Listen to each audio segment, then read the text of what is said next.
মঙ্গলবার দিন কিন্তু অনেকের বাড়িতেই নিরামিষ খাবার একটা চল রয়েছে, অথচ নিরামিষ আমরা প্রত্যেক সময় কি খাবো অনেক সময় বুঝে পাই না।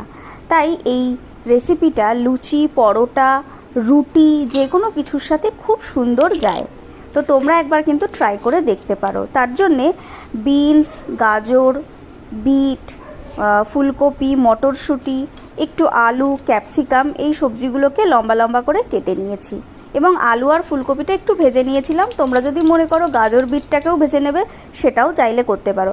এরপর কড়াইতে একটু সাদা তেল আর সামান্য একটু ঘি দিয়ে আদা, গোটা গরম মশলা এবং গোটা জিরে একটু ফোড়ন দিয়ে নিয়েছি। আর মশলা বলতে লবণ, হলুদ আর একটু চিনি এর সাথে মিশিয়েছি।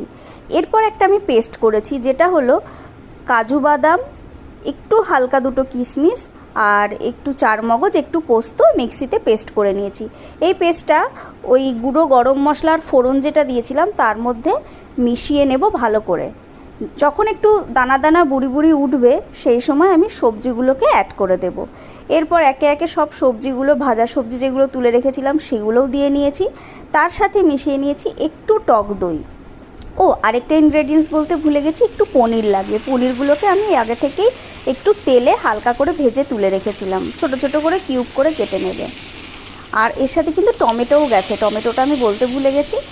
বেশ ভালো করে এই সবজিগুলোকে মশলা দিয়ে কষিয়ে নাড়ার পরে একটু যখন হালকা হালকা তেল ছাড়তে শুরু করবে সেই সময় আমি একটু জল অ্যাড করে দেব। জল দিয়ে ভালো করে ফুটতে দেব। এরপর আরেকটু বেটার স্বাদ আনার জন্য কিন্তু আমি একটু বাটার অ্যাড করেছি।